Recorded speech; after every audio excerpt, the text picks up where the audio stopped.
کہتے ہیں ایک شخص درخت کے نیچے لیٹا ہوا تھا اور خراٹے لے رہا تھا. ایک چھوٹا سا سانپ آیا اور اس کے منہ کے اندر گھس گیا اور ایک شخص گزر رہا تھا، اس نے دیکھ لیا. وہ بڑا پریشان ہوا کہ اگر میں نے اس کو بیدار کر کے کہا کہ تیرے اندر سانپ گھس گیا ہے تو یہ خوف سے مر جائے گا، اب کیا کروں؟ تو اس نے ایک چھڑی سے اس کو زور سے مارا. وہ ہڑبڑا کے اٹھا. کیا ہوا؟ اس نے ایک اور چھوڑی. اس نے بھاگنا شروع کر دی. وہ بھی اس کے پیچھے بھاگنے لگا. اس کی رفتار کم ہونے لگتی تو ایک اور مارتا. کیا خدایا کیا مصیبت ہے، میں نے اس کو کیا کہا؟ میں تو آرام سے سویا ہوا تھا درخت کے نیچے. لیکن وہ ایک دم گھبراہٹ کا شکار آگے بھاگتا چلا جاتا ہے. آگے کوئی باغ آ گیا تو اس میں فروٹ لٹک رہا تھا. تو کہا کہ کھاؤ.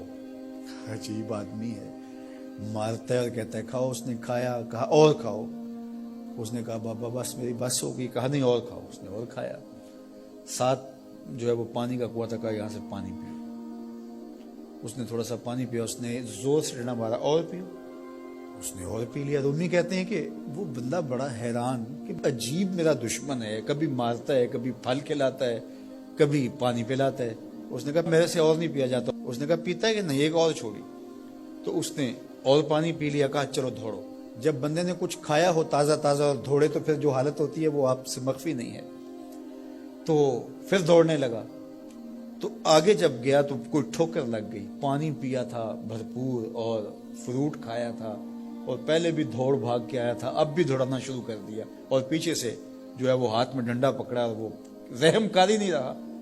تھوڑا سا ڈھیلا ہونے لگتا ہے تو زور سے مارتا. دوڑتے ہو کہ نہیں دوڑتے؟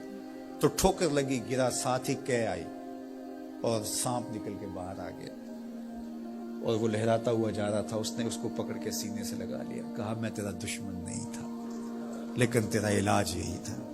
تو میں نے تجھ کو اتنا مارا ہے، میں تجھ سے معذرت کرتا ہوں. اس نے کہا میں تیرے سے معذرت کرتا ہوں جو مجھے تیرے پہ غصہ آتا رہا، اس لیے کہ تو میرا خیر خواہ تھا. جب حقیقت سامنے آتی ہے تو پھر پتہ چلتا ہے کہ کون کسی کا خیر خواہ ہے اور کون کسی کا دشمن ہے. اس لیے خیر خواہی کے جذبے کے ساتھ الدین والنصیحہ، دین ہے ہی خیر خواہی. تو خیر خواہی کبھی اس طرح ہوتی ہے کہ آپ کسی کی خیر خواہی کر رہے ہوتے ہیں، اسے لگ رہا ہوتا ہے کہ یہ میری خیر خواہی کر رہے ہیں اور وہ آپ کو اس وقت شکر گزار ہوتا ہے. اور کبھی ایسا ہوتا ہے آپ اس کی خیر خواہی کر رہے ہوتے ہیں، اس کو نہیں لگ رہا ہوتا کہ یہ میری خیر خواہی کر رہا ہے، اس کو غصہ آ رہا ہوتا ہے. لیکن جب اس کو بعد میں سمجھ آتی ہے کہ اس نے میری خیر خواہی کی ہے تو پھر وہ آپ کا شکر گزار ہوتا ہے. اور کبھی ایسا ہوتا ہے اس کو بعد میں بھی نہیں پتا چلتا اس نے میری خیر خواہی کی ہے، لیکن تمہارا رب جانتا ہے. وہ اگر رائی کے دانے کے برابر بھی نیکی ہو اور وہ کسی پہاڑ میں بھی ہو، تمہارا رب اس کو بھی لے آئے گا. اس لیے لوگوں کے ساتھ حسن سلوک کرو اور نیکی کا حکم دو، لوگوں کی بہتری کا سوچو، تو اس سے تمہارا رب تم سے راضی ہوگا.